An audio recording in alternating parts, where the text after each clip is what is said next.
Assalamualaikum warahmatullahi wabarakatuh. Jangan mengangkat Al-Bara sebagai panglima tentara kaum muslimin, karena dikhawatirkan dia akan mencelakakan bala tentaranya karena keberaniannya. Umar bin Al-Khattab, seorang laki-laki dengan rambut kusut, badan berdebu, berperawakan kurus, tulang tubuhnya berbalur daging tipis. Mata para pemandangnya melihat kepadanya dengan sulit, kemudian langsung berpaling darinya. Sekalipun demikian, laki-laki ini pernah membunuh 100 orang musyrik sendirian duel di medan laga 1 lawan 1. Jumlah ini belum termasuk orang-orang yang dia habisi di medan perang. Dia adalah laki-laki pemberani, bernyali besar dan bertekad baja, di mana Al-Faruq menulis kepada para gubernurnya di seluruh wilayah kekuasaannya, jangan menyerahkan pasukan kaum muslimin kepadanya. Aku khawatir dia akan mencelakakan mereka karena keberaniannya. Dia adalah Al-Bara bin Malik Al-Ansari, saudara Anas bin Malik, pelayan Rasulullah Shallallahu Alaihi Wasallam. Kalau aku menyebutkan berita-berita kepahlawanan Al-Bara bin Malik, niscaya pembicaraan menjadi panjang dan kesempatan menjadi sempit. Oleh karena itu aku memilih untuk menurunkan satu kisah dari kisah-kisah kepahlawanannya. Satu kisah yang mengabarkan kisah-kisah yang lain kepada Anda. Kisah ini berawal sejak saat-saat pertama dari wafatnya Nabi Shallallahu Alaihi Wasallam yang mulia dan kepergian beliau menghadap Rabb-Nya, di mana kabilah-kabilah Arab mulai keluar berbondong-bondong meninggalkan agama Allah setelah sebelumnya mereka masuk berbondong-bondong ke dalamnya. Mereka yang tetap teguh di atas Islam hanyalah orang-orang Mekah, Madinah, Taif, dan beberapa kabilah yang tersebar di sana-sini dari kalangan orang-orang yang Allah teguhkan hatinya di atas Islam. Asy-Syiddiq tetap tegak menghadapi fitnah yang merusak ini layaknya gunung yang berdiri kokoh. Dia menyiapkan 11 pasukan dari orang-orang Muhajirin dan Ansar. Dia mengibarkan 11 panji komando untuk memimpin pasukan tersebut. Lalu dia mengirimkan semuanya ke segala penjuru Jazirah Arabia untuk mengembalikan orang-orang murtad ke jalan petunjuk dan kebenaran, untuk membawa orang-orang yang menyimpang dari jalan yang benar dengan tajamnya pedang. Orang-orang murtad yang paling besar kekuatannya, paling banyak anggotanya adalah Bani Hanifah, para pengikutnya Musailamah Al-Kadzab. Musailamah didukung oleh 40.000 orang dari kabilahnya dan para sekutunya. Mereka termasuk para petarung yang tangguh. Kebanyakan dari pengikutnya adalah orang-orang yang mengikutinya karena fanatisme kesukuan, bukan karena beriman atau percaya kepadanya. Sebagian dari mereka berkata, "Aku bersaksi bahwa Musailamah adalah pembual besar dan Muhammad adalah orang yang benar. Namun pembual dari kabilah Rabiah lebih kami cintai daripada orang yang jujur dari kabilah Mudar."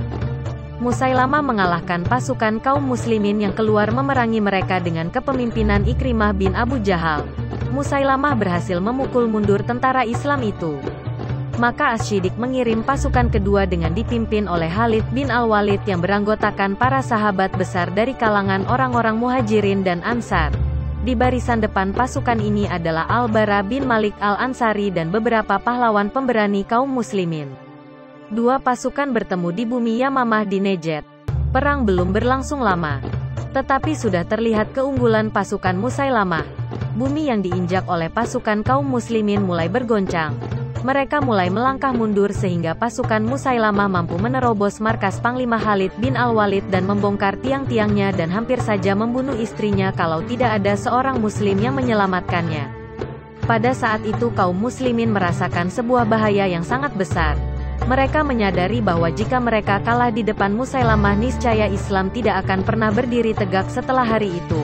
Allah yang tiada sekutu baginya tidak akan pernah lagi disembah di bumi Jazirah Arab. Khalid maju menghampiri pasukannya.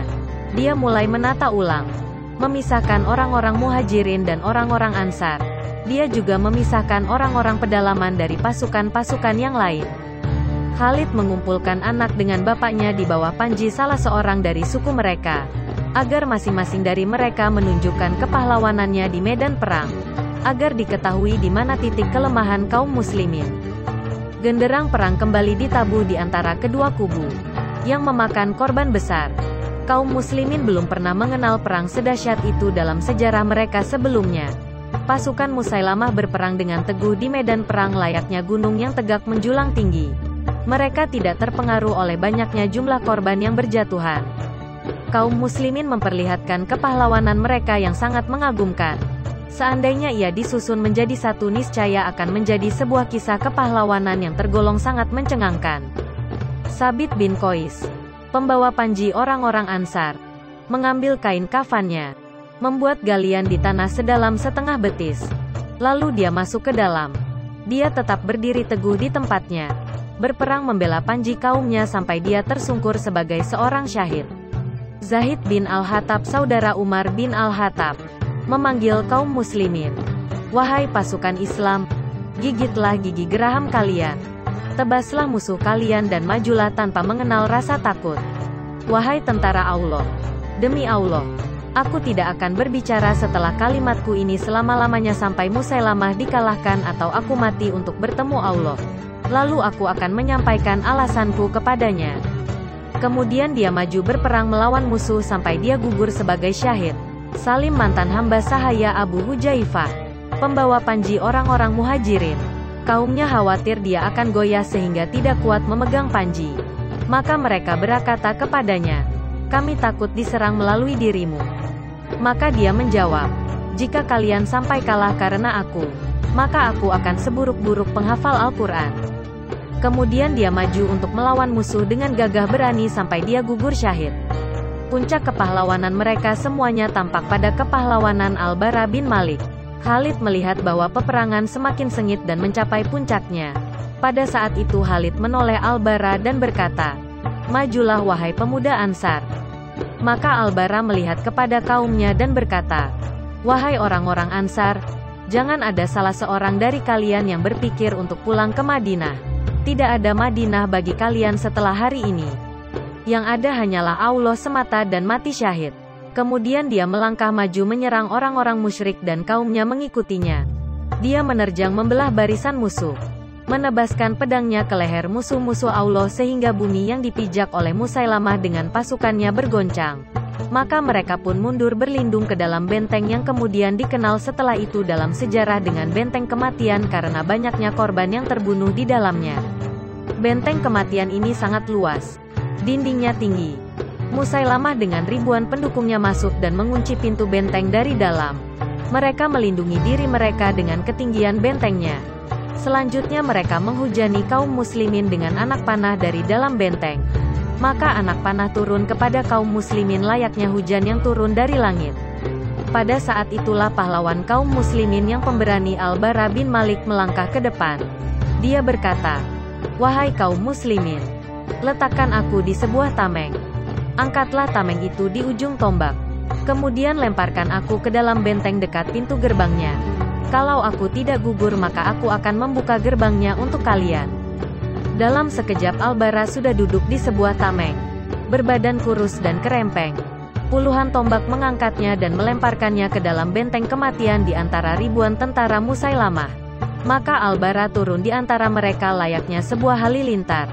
Al-Bara melawan mereka sendirian di dekat gerbang benteng, menebaskan pedangnya sehingga dia berhasil menyudahi perlawanan 10 orang dari mereka dan membuka benteng sekalipun dia harus menerima 80 lebih luka di tubuhnya berupa tusukan anak panah atau tebasan pedang. Maka kaum muslimin berhamburan masuk ke dalam benteng kematian. Dari dinding-dindingnya dan pintu-pintunya, mereka menebaskan pedang-pedang mereka ke leher orang-orang yang murtad yang berlindung di dalam benteng. Kaum muslimin bisa membunuh sekitar 20.000 orang dari mereka. Kaum muslimin sampai kepada Musailamah dan mengirimnya ke pintu kematian. Al-Bara dibawa ke tendanya untuk diobati. Khalid bin Al-Walid menyempatkan diri untuk tinggal selama 1 bulan di bumi Yamamah dalam rangka mengobati luka-lukanya sehingga Allah memberinya kesembuhan dan menetapkan kemenangan bagi kaum muslimin melalui kedua tangannya. Al-Bara terus mencari syahadah yang menjauhinya di perang Yamamah. Dia terus menerjuni perang demi perang. Dia sangat ingin mewujudkan impian besarnya. Rindu ingin bertemu dengan Nabi yang mulia. Tibalah saat penaklukan kota Tustar di negari Persia. Orang-orang Persia bersembunyi di salah satu bentengnya yang sangat tinggi. Maka kaum muslimin mengepung mereka dari segala penjuru seperti gelang mengelilingi pergelangan tangan. Pengepungan berlangsung lama. Orang-orang Persia merasakan beratnya pengepungan. Maka mereka mulai mengulurkan rantai-rantai besi dari atas dinding benteng. Padanya tergantung kait-kait yang telah dibakar dengan api sehingga keadaannya lebih panas daripada bara. Kait-kait panas ini menyambar kaum muslimin dan menjepit mereka. Yang terjepit akan terangkat ke atas. Selanjutnya dia akan mati atau mendekat kematian. Salah satu pengait besi itu menyambar Anas bin Malik, saudara Al-Bara bin Malik. Al-Bara langsung memanjat dinding benteng. Memegang rantai besi yang menyambar saudaranya. Dia melawan kait dan berusaha untuk melepaskan saudaranya darinya. Tangan Al-Bara terbakar dan mengeluarkan asap. Namun dia tidak memperdulikannya sehingga dia berhasil menyelamatkan saudaranya. Al-Bara turun ke bumi setelah tangannya hanya tinggal tulang tanpa daging. Dalam perang ini Al-Bara bin Malik Al-Ansari berdoa kepadanya agar melimpahkan syahadah kepadanya. Maka Allah mengabulkan doanya di mana dia gugur sebagai syahid yang bangga bisa bertemu Allah. Semoga Allah menjadikan wajah Al-Bara bin Malik berseri-seri di dalam surga. Membuatnya tenang karena bisa menyusul nabinya Muhammad Shallallahu Alaihi Wasallam. Semoga Allah meridainya dan menjadikannya ridha. Terima kasih yang sudah menonton video-video kami. Semoga dapat terhibur dan menambah wawasan kalian. Maka dari itu bergabunglah bersama kami. Jangan lupa like, komen, dan subscribe dan nyalakan lonceng notifikasinya. Assalamualaikum warahmatullahi wabarakatuh.